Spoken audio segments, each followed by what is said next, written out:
আল্লাহ কোরআনে বলেন সরকারের দায়িত্ব কি? কেউ যদি শাসন ক্ষমতা পায় তার দায়িত্ব কি হবে? দুনিয়ার নজরে কিছু দায়িত্ব তার কাঁধে অর্পিত হবে। প্রতিটা দেশের কিছু চাহিদা আছে, কিছু মূলনীতি আছে, এর আলোকে যিনি শাসন ক্ষমতায় যাবেন তার উপর কিছু দায়িত্ব আসবেই। কিন্তু ওরকম দেশীয় বিভিন্ন পরিবর্তনশীল দায়িত্বের কথা না, কোরআন মাজিদ চারটা এমন দায়িত্বের কথা বলেছে সর্বযুগের সকল সরকারের কাঁধে। যদি তারা নিজেদেরকে মুসলমানের সরকার বলে থাকে, মুসলমানের অভিভাবক বলে থাকে, কোরআনে তাদেরকে চারটা দায়িত্ব বিশেষভাবে দিয়ে দেওয়া হয়েছে, যেটা ফরজ হিসাবে তাদেরকে করতে হবেই হবে। কোন চার কাজ? আল্লাহ বলেন, আল্লাযীনা ইম্মাক্কান্নাহুম ফিল আরদ, আমার বান্দাদেরকে যদি পৃথিবীতে শাসন ক্ষমতা দেই, এক নম্বর কাজই হলো আকামুস সালাহ, তারা নামাজ কায়েম করে। এক নম্বর কাজ, রাস্তা বানানো এক নম্বর কাজ না, ব্রিজ বানানো এক নম্বর কাজ না, বিদেশের সাথে সম্পর্ক ঠিক করা, ইন্ডিয়া এবং আমেরিকাকে মেনটেন করে চলে, এগুলো এক নম্বর কাজ না। এক নম্বর কাজে আল্লাহ বলে দিচ্ছেন আকামুস সালাহ, পাওয়ারকে কাজে লাগিয়ে মানুষকে নামাজি বানানো। নিজে তো নামাজ পড়বে, এটা আলোচনার বিষয় না, নিজে নামাজ তো পড়বেই। যার নামাজ নেই তার কিছুই নাই, যার নামাজ আছে তার বাকিগুলো থাকতে পারে, একটা সম্ভাবনা আছে, কিন্তু নামাজ যদি না থাকে আর কিছুই নাই।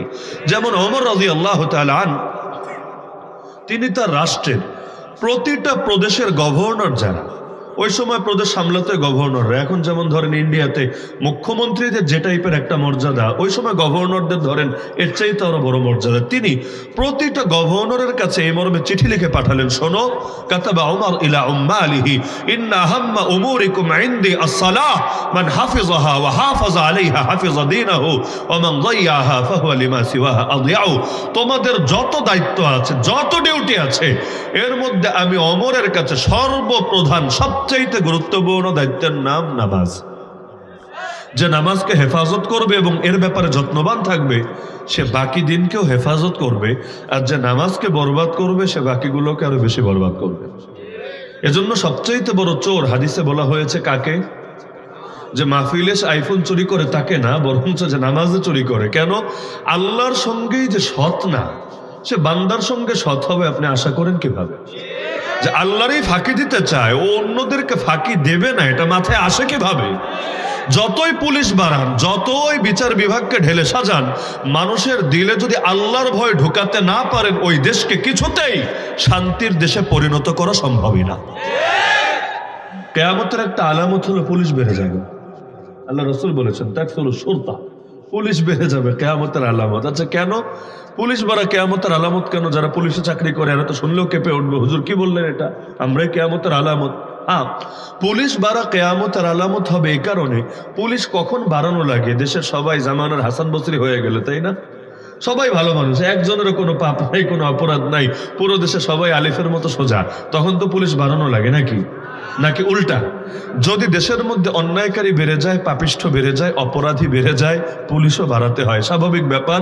দেখা যায় এখনো যারা আছে বাংলাদেশে, কিন্তু পুলিশ কম আছে, যত প্রয়োজন এর চাইতে কম আছে। বেচারাদের এত পেরেশানি থাকে, ঈদের দিন পর্যন্ত অনেক সময় দৌড়ের উপর থাকা লাগে, কিসের শীত, কিসের বৃষ্টি, কিসের গরম, কিসের ঠান্ডা। তো দেখা যায় অপরাধী বেড়ে যাওয়া, এটা মূলত হলো কিয়ামতের আলামত। কারণ কিয়ামত যত ঘনিয়ে আসবে দুনিয়াতে বিশৃঙ্খলা বাড়বে আর বাড়বে, প্রতিটা ক্ষেত্রে সমাজ শুধু উল্টে যাবে, এমন উল্টাবে। নবী বলেন আনতালিদাল আমাতু রাব্বাতাহা, এর একটা ব্যাখ্যা হলো মানুষ নিজের মায়ের সঙ্গে দাসী বাদীর মতো আচরণ করবে। যেই মা সবচাইতে মর্যাদায় থাকার কথা, ওই মায়ের সাথে দাসীবাদীর মতো আচরণ করবে। এরই একটা আলামত ইযা উসিদাল আমরু ইলা গায়রি আহলিহি ফান্তাযিরি সাআ। নবী বলেন যখন দেখব অযোগ্যদের হাতে দায়িত্ব হস্তান্তর করা হয়েছে, অযোগ্যদের হাতে। এখন যোগ্যকে আর অযোগ্যকে এটা আবার ঠিক করবে কে? এই মানদণ্ড ঠিক না হলে ঝামেলা আছে। কোনটা সঠিক, কোনটা ভুল, কোনটা নৈতিক, কোনটা অনৈতিক, কে যোগ্য কে অযোগ্য, মানে এটা আপনি নির্ধারণ করবেন কি দিয়ে? ওই বাংলায় বলে না, এক এলাকার বলি আর এক এলাকার গালি। যেমন আপনাদের এলাকায় আমি জানি না, তবে আমি ধারণা করি কেউ যদি মায়ের সাথে তুই তোকারি করে, সবাই এটাকে গালি হিসাবেই দেখবে, খারাপ হিসাবেই দেখবে। কিন্তু আমাদের এক ক্লাসমেট ছিল, বাড়ি কুড়িগ্রামেরও একটু গ্রাম সাইডে। দেখা যেত মায়ের সাথে ওই ফোনেও যখন কথা বলতো, তুই ছাড়া কোনো শব্দ নেই, তুমি আপনি জীবনেও না, একদম ডাইরেক্ট তুই, মা তুই কেমন আছো ইত্যাদি শব্দ। তো এখন প্রথমে শুনলে আমাদের কেমন লাগতো, মায়ের এভাবে কথা বলে মনে হচ্ছে বেয়াদবি করছে। পরে বুঝলাম না, আমাদের আপনিতেও অত মহব্বত নাই, তার তুইর মধ্যে যে মহব্বত আছে। ওই এলাকার চলন এটা। তো এখন এলাকা ভেদে তো ভিন্ন হয়। অনেকে জিজ্ঞাসা করে আল্লাহকে কি বলে দোয়া করব, আপনি বলে দোয়া করব না তুমি বলে দোয়া করবো, বিষয়টা আসলে আপেক্ষিক। এটা ফতোয়া দিয়ে চাপায়া দেওয়ার জিনিস না। সবাই আপনি বলতে হবে বা সবাই তুমি বলতে হবে। কারো তুমির মধ্যে এত মহব্বত থাকে, অনেকের আপনির মধ্যেও যে মহব্বত নাই। আমাদের সিলেটে গেলে দেখবেন সিলেটে ছোটরাও বড়দেরকে তুমি করে সম্বোধন করে, আপনজনদেরকে পরদের না করলে আপনজনদেরকে তুমি বলে সম্বোধন করে। এই কারণে না যে ছেলেটা বেয়াদব, বাপ মা আদব শেখায় নাই, বরং তাদের সিস্টেমে এটা। রোহিঙ্গারা দেখবেন স্বামীরে বা বাপ মারে তারা কিভাবে বলে, যদি বড় কেউ হয় তাকে সম্বোধন করে তাহলে চন্দ্রবিন্দু লাগিয়ে বলে তুই, নাকে গুন্নার সাথে তুই। আর যদি ছোট কেউ হয় তাহলে তুই। মানে এখন উচ্চারণ শুনলে বুঝবে এটাকে নাক দিয়ে বের হলো না মুখ দিয়ে। যদি নাক দিয়ে বের হয় তাহলে সম্মানের, আর যদি মুখ দিয়ে বের হয় চন্দ্রবিন্দু ছাড়া, গুন্না ছাড়া, তাহলে বুঝবে যে না এটা হলো এমনি ছোট কাউকে বোঝাচ্ছে। তাহলে আসলে ভালো কোনটা, মন্দ কোনটা, নৈতিক কোনটা, অনৈতিক কোনটা, যোগ্যকে অযোগ্যকে আপনি বুঝবেন কি দিয়ে? এগুলো ঝামেলা হওয়ার কারণে আজকের যুগে অনেক নীতিও গেছে উল্টে। যেমন ধরেন একটা উদাহরণ দিই, এটা কাউকে হেয় করার জন্য না বা কাউরে পান দেওয়ার জন্য না। আপনাদের মনে থাকার কথা, ফ্রান্সের প্রেসিডেন্ট এসেছিল বাংলাদেশে গত কয়েক বছর আগের কথা। কি নাম? ইমানুয়েল ম্যাক্রো বা ফিরেওয়ায়তে নোখরা ইমানুয়েল মাখো। মানে পত্রিকায় কেউ কেউ ম্যাক্রো লেখে, কেউ কেউ মাখো লেখে, এখন উচ্চারণ যেটাই হোক। যখন এসেছিল কয়েকদিন থাকলো দেশে, যাওয়ার আগ দিয়ে আপনাদের মনে থাকার কথা আমাদের সাবেক নেত্রী তাকে সবার সামনে একটা ফ্লাইং কিস দিয়ে গিয়েছিল, মনে নাই? ফ্লাইং কিস মুরব্বীরা না বললো জোয়ানরা তো বুঝতে পারছেন ফ্লাইং কিস কারে বলে, একটা দিয়ে গিয়েছিল কিনা। এবং এটা এখনো পর্যন্ত সার্চ করলে পর্যাপ্ত পরিমাণ ভিডিও পাওয়া যাবে কিনা। আচ্ছা, এই যে দিয়ে গেল, বাংলাদেশের বিবেচনায় দেখলে এটা কি আসলে একটা ইফটিজিং হয় নাই? যেন তো ইফটিজিং না, এটা চরম নিকৃষ্ট মাত্রা ইফটিজিং। আরে তোমার চাইতে তোমার মায়ের বয়সী না হলে অন্তত খালার বয়সী তো অবশ্যই, অন্তত তোমার বড় বোনের বয়সী তো অবশ্যই, এটা তো অস্বীকার করা যাবে না। তাকে এভাবে দিনে দুপুরে এত ক্যামেরার সামনে, এত হাজার হাজার মানুষের সামনে এটা দিলে তার আর থাকে কি? মান ইজ্জত কিছু থাকে? এখন তো কচু গাছের লোকে দড়ি দেওয়া লাগবে, এরকম একটা অবস্থা। কিন্তু দেখা যাচ্ছে না, তার দেশে এটা আবার স্বাভাবিক ব্যাপার। সেখানে ফ্লাইং কেন? ডাইরেক্টটা দিলেও সমস্যা নেই, ফ্লাইং দেওয়া লাগবে না। ডাইরেক্টও যদি দেয়, এক ছেলে এক মেয়ে দেখা হলো অনেকদিন পর সাক্ষাৎ, তাহলে বাংলাদেশে যেমন ওই পুরুষের সাথে দেখা হলে সালাম দেয়, কথা বলে, সালাম কালামের মধ্যে সীমাবদ্ধ থাকে, সর্বোচ্চ মুসাফা মুআনাকা করে। ওইখানে নারী পুরুষও যদি হাত করে, একজন আর একজনকে আলিঙ্গন করে, বুকে জড়ায় নেয়, আবার একটু হালকা পাতলা, ফ্লাইং না ডাইরেক্টটাই দেয়, এতে কোনো সমস্যার কিছু নাই। এটা তাদের দেশে নৈতিক, তাদের দেশে কোনো অনৈতিক না এবং কোনো এটা দোষের বিষয় না, কিন্তু তাদের কাছে নৈতিক। কিন্তু বাংলাদেশে এমনকি ইসলাম নেই, দেশে অন্য ধর্মের লোকদেরও জিজ্ঞাসা করেন যে কাজটাকে নৈতিক ছিল না অনৈতিক ছিল, বলবে অনৈতিক। তার মানে কি বুঝলেন? যে নৈতিকতা এবং অনৈতিকতার মানদণ্ডে ভিন্নতা আছে। এই এলাকায় একটা নৈতিক, আর এক এলাকায় সেটা অনৈতিকও হতে পারে। এজন্য মানদণ্ড কেউ যদি ইসলামকে না বানায়, মূল্যবোধের ক্ষেত্রে কেউ যদি ইসলামকে মাপকাঠি না বানায়, সে কোশ্চেন কালেও পরিপূর্ণ মুসলিম হওয়া সম্ভবই না। বাংলাদেশে বিগত দিনে অনেকগুলো বইয়ের নাম পরিবর্তন হয়েছে। আপনারা যখন ছোটবেলায় পড়ালেখা করেছেন বা আমরাও দেখেছি, নাম ছিল ইসলাম শিক্ষা, একটা বইয়ের নাম ছিল না? আমি স্কুলে পড়ি না, স্কুলের বারান্দায় আমি কোনোদিন পা দিই নাই, তবে বই দেখেছি, নাম ছিল ইসলাম শিক্ষা বই। কিন্তু বিগত দিনে বইয়ের নাম দেওয়া হয়েছে ইসলাম ও নৈতিক শিক্ষা। বলবেন হুজুর কি সমস্যা হয়েছে, একটু নামটা লম্বা করেছে? নাম এমনি এমনি লম্বা করে না, নামের ক্ষেত্রে যত ছোট রাখা যায় এটা স্মার্ট। নাম লম্বা করার মধ্যে একটা বার্তা থাকে। এক বইয়ের নাম পাল্টায় নেই, কয়েকটার পাল্টিয়েছে। ইসলাম ও নৈতিক শিক্ষা, হিন্দু ধর্ম ও নৈতিক শিক্ষা, বৌদ্ধ ধর্ম ও নৈতিক শিক্ষা, খ্রিস্ট ধর্ম ও নৈতিক শিক্ষা। আপনি বলতে পারেন হুজুর এতে কি সমস্যা? কিন্তু একটা ব্যাকরণিক সমস্যা আছে। সেটা কি? আমি একটা উদাহরণ দিলে যারা জীবনে পড়ালেখা করেন না আরো বুঝবেন ইনশাআল্লাহ। আমি দুইটা বাক্য বলি আপনাকে। একটা বাক্য হলো, ধরেন আমি বললাম আমার ভাই রাশেদ এসেছে। এই বাক্যটা বললাম, আমার ভাই রাশেদ এসেছে। কি বুঝলেন? আসলে কয়জন লোক আসছে? একজনই। সে কে? সে রাশেদ। রাশেদটা কে? আমার ভাই। আমার ভাই যে রাশেদও সে। লোক কিন্তু দুইজন না, লোক কয়জন? কিন্তু আমি যদি বলি আমার ভাই এবং অথবা আমার ভাই ও রাশেদ এসেছে, কি বোঝা গেল? আসলে কয়জন আসছে? দুইজন।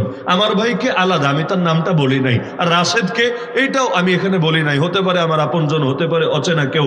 কিন্তু এই ও শব্দ এবং শব্দ আরবিতে বলে আল আতফু ইয়াক্তাজি তাগায়ুর। যে কোনো আলেমকে জিজ্ঞাসা করেন আরবি উসুলুল ফিকহের মূলনীতি এটা, ব্যাকরণের ক্ষেত্রেও মূলনীতি এটা। যদি মাঝখানে এবং আসে, ও আসে, তাহলে বোঝা যায় আগেরটা আলাদা, পরেরটা আলাদা। হ্যাঁ, দুটোর মধ্যে কোনো দূরবর্তী সম্পর্ক থাকলে থাকতে পারে, তো বাহ্যিকভাবে দুইটা এক জিনিস না, দুইটা ভিন্ন জিনিস। তাহলে যখন বললাম ইসলাম ও নৈতিক শিক্ষা, কি বোঝা গেল? ইসলাম আলাদা, নৈতিকতা আলাদা। বোঝা গিয়েছে কিনা বলেন? না হলে ও মানে কি? যদি ইসলামের মধ্যেই নৈতিকতা শিক্ষা থাকে, আলাদা করে এটা কেন হাইলাইট করতে হবে? না হলে অন্যগুলো আনুক, ইসলাম ও শান্তি শিক্ষা, ইসলাম ও মুক্তি শিক্ষা, ইসলাম ও নৈতিক শিক্ষা। বলবে হুজুর এগুলো বলা লাগে না, শান্তি, মুক্তি, ইনসাফ, কল্যাণ সব আছে। তো সব যদি থাকে, নৈতিকতা নাই, নৈতিকতা যদি থাকে, আলাদা করে মেনশন করা লাগবে কেন? তো সবগুলো বইয়ের মধ্যে। তার মানে সেকুলার চেতনা এখানেও ঢুকেছে। ধর্মকে সাইডে রাখো, নৈতিকতাকে সাইডে রাখো। আচ্ছা, রাখলো। কেউ বলতে পারে হুজুর এমন তো হতে পারে একজন লোক ইসলাম বুঝেছে কিন্তু নৈতিকতা বুঝে নাই। আমি বলবো আসলে আপনার মাথার তারই ঠিক নাই। কারণ আপনি যাকে বলছেন যে ইসলাম বুঝেছে, ইসলাম বুঝলো কিভাবে? ইসলাম যদি বোঝে, নৈতিকতা অবশ্যই বুঝবে। আর যদি না বোঝে, বলতে হবে ইসলামের বেশ ধারণ করেছে, ইসলাম বুঝতে সক্ষম হয় নাই। কারণ ইসলাম গেলে নৈতিকতা নিয়েই যাবে, ইসলাম মাইনাস হলে নৈতিকতাও মাইনাস হবে।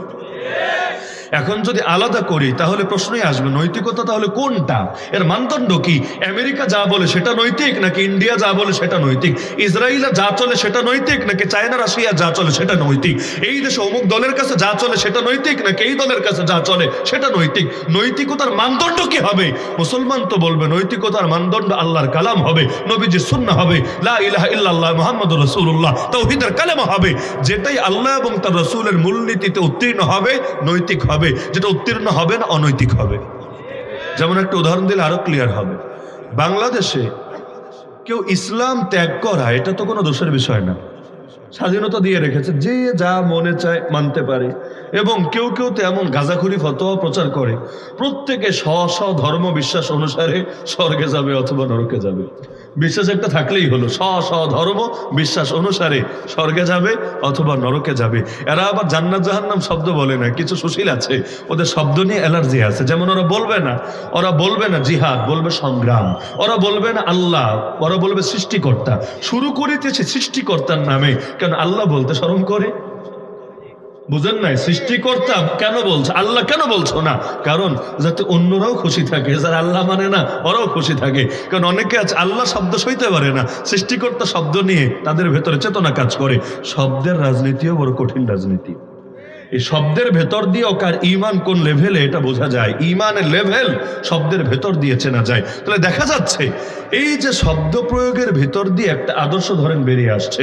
তো এখন একজন মানুষ সে যদি বলে যে প্রত্যেকে স্ব ধর্ম বিশ্বাস অনুসারে স্বর্গে যাবে অথবা নরকে যাবে, এখান থেকে তো এটা বোঝা যাবে স্বর্গ অনেক, নরক অনেক।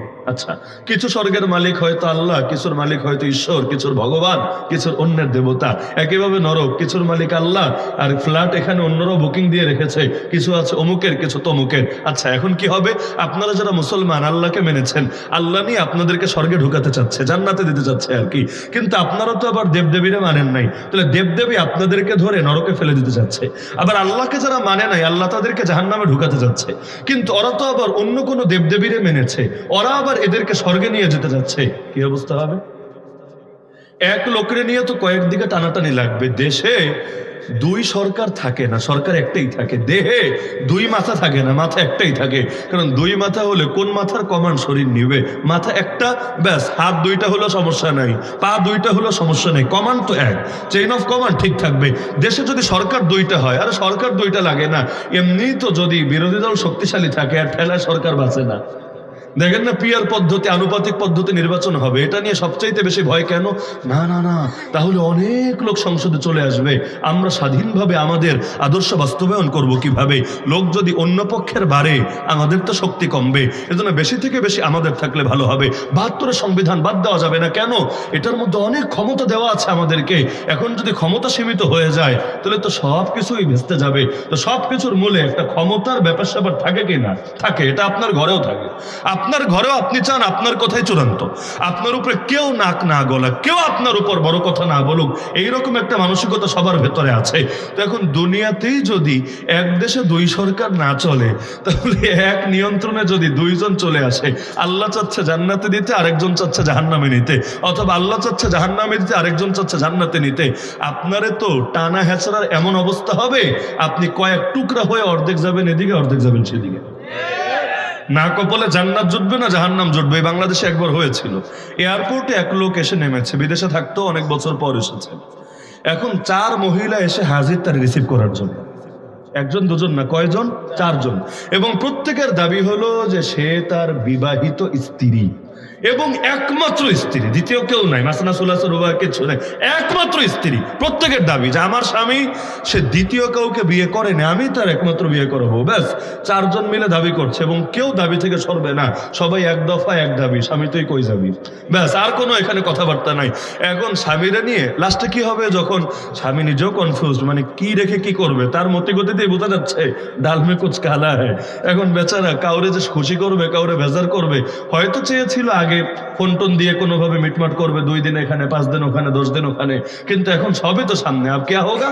এখন ধরে একজন সামনে টানে, একজন পেছনে টানে, একজন হাত ধরে, একজন কলার ধরে, একজন পা ধরে, লাস্টে বেচারাকে শুয়ে পর্যন্ত টানাটানি করিয়েছে।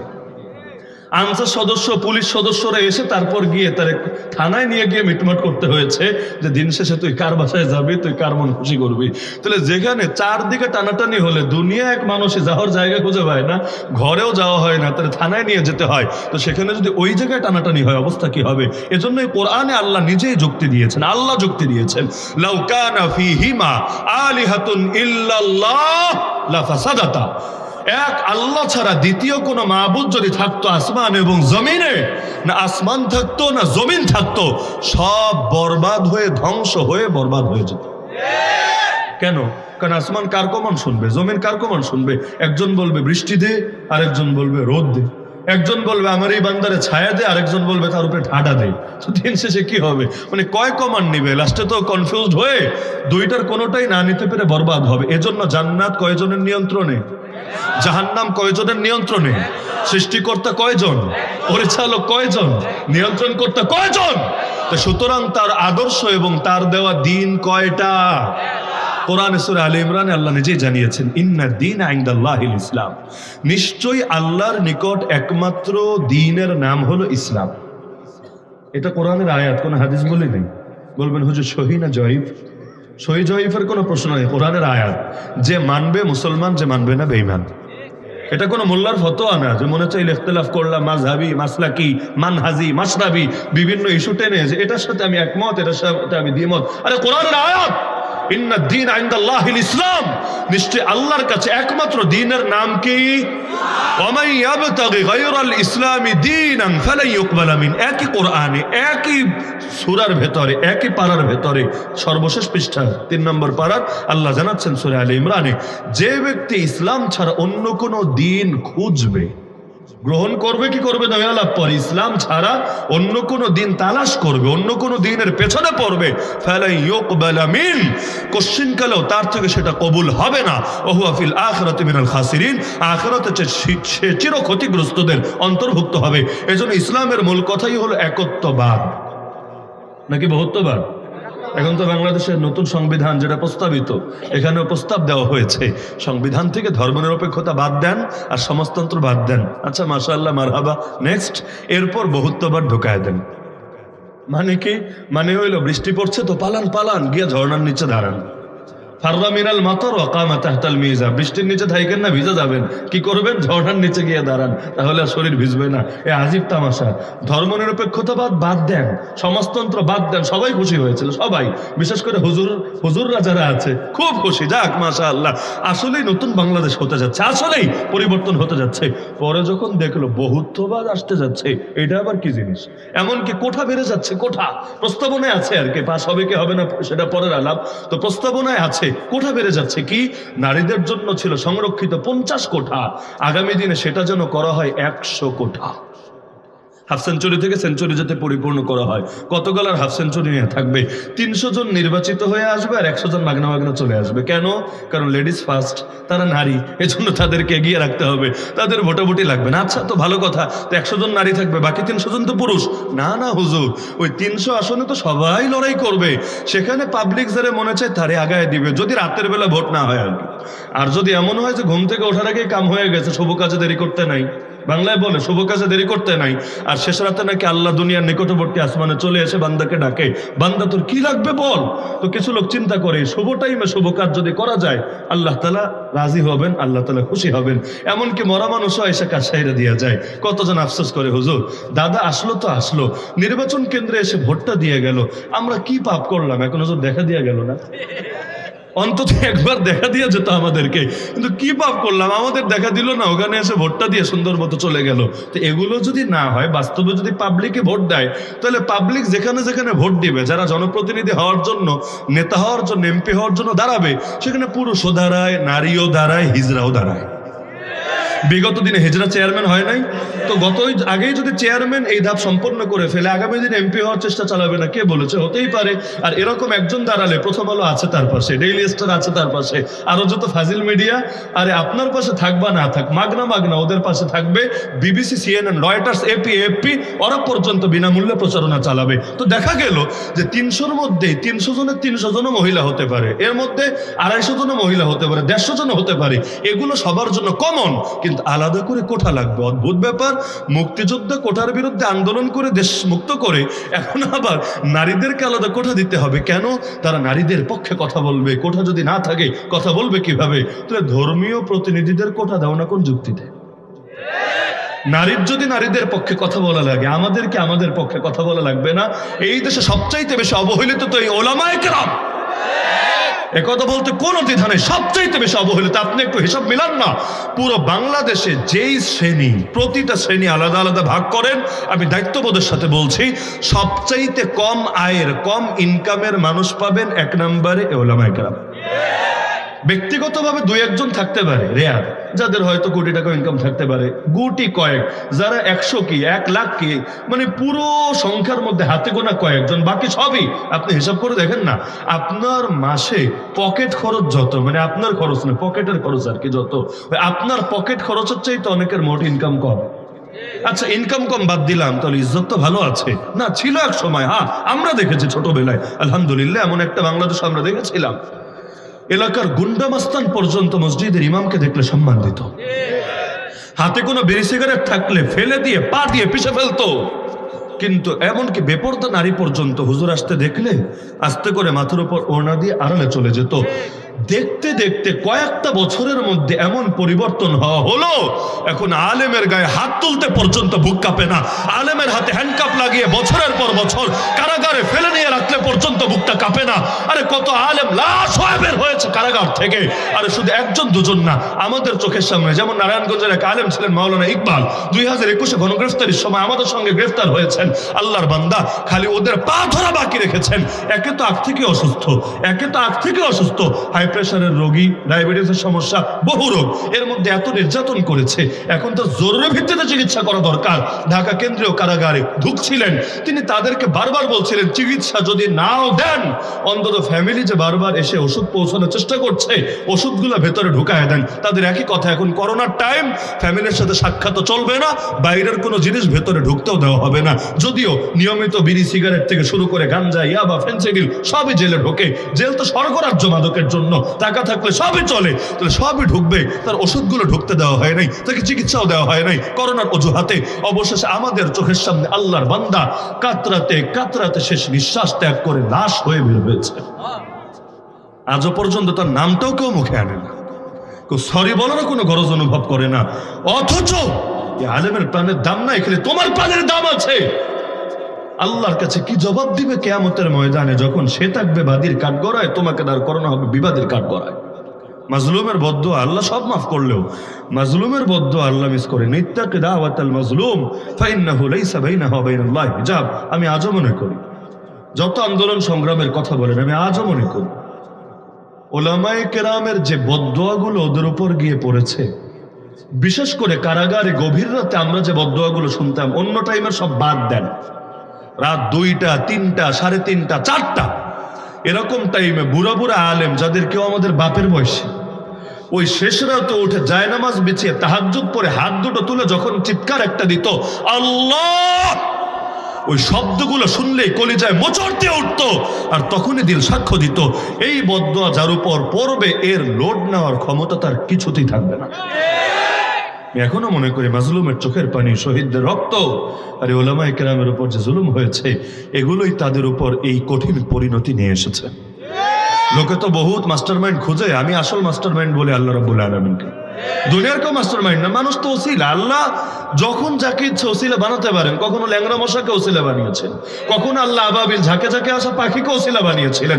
আল্লাহ কারো মুখাপেক্ষী না, আল্লাহ যে কোনো জিনিস দিয়ে যে কোনো কাজ ঘটিয়ে দিতে পারেন। তো করেন তো একজনই, কর্তা তো একজনই, দ্বিতীয় কোনো কর্তা নাই, তো দ্বিতীয় কোনো কর্তায় বিশ্বাসী না আমরা। তো এই যে ওলামায়ে কেরাম একদিকে সবচাইতে নিম্ন আয়ের মানুষ, আরেকদিকে তারাই বাংলাদেশের আসল সংখ্যালঘু। বিশ্বাস হয় না? আসল সংখ্যালঘু তারা। আপনি বলবেন কেন সংখ্যালঘু বলতে কি বোঝায়? যে তাদের অধিকার বঞ্চিত, তারা পিছিয়ে পড়ো জনগোষ্ঠী ইত্যাদি ইত্যাদি যত ব্যাখ্যা দেন না, দেখবেন সবগুলো ব্যাখ্যা অনুসারী সব চাইতে যাদের নাম আগে আসবে তারাই এরা। ইসকনের কি? ইসকনরে বলবেন সংখ্যালঘু? ইসকনের বিরুদ্ধে বয়ান করে ওই যে শহীদ সাইফুল ইসলাম আলিফকে হত্যা করার পর ওই শুক্রবারের কথা বলছে, বাংলাদেশে কয়েক ডজন ইমাম এক জুমার দিন চাকরি হারিয়েছে, এক জুমার দিন। কারে বলবেন সংখ্যালঘু? কারে? ইসকন নিয়ে কথা বলায় সভাপতি খেপা, ইসকন নিয়ে কথা বলায় সেক্রেটারি খেপা, কাফের খেপা না, তার আগে মুসলমান খেপা। মুসলমান যেন মুসলমান না, মসজিদের খাদেম। বাহ, বাংলাদেশে মসজিদ কমিটিতে দেখলে মাঝে মাঝে চিন্তা লাগে যে বেটা মসজিদের কমিটি হয়েছিস, যদি তোরাই খালি নিয়মিত নামাজে আসতি মসজিদের পরিস্থিতি ভিন্ন হতো।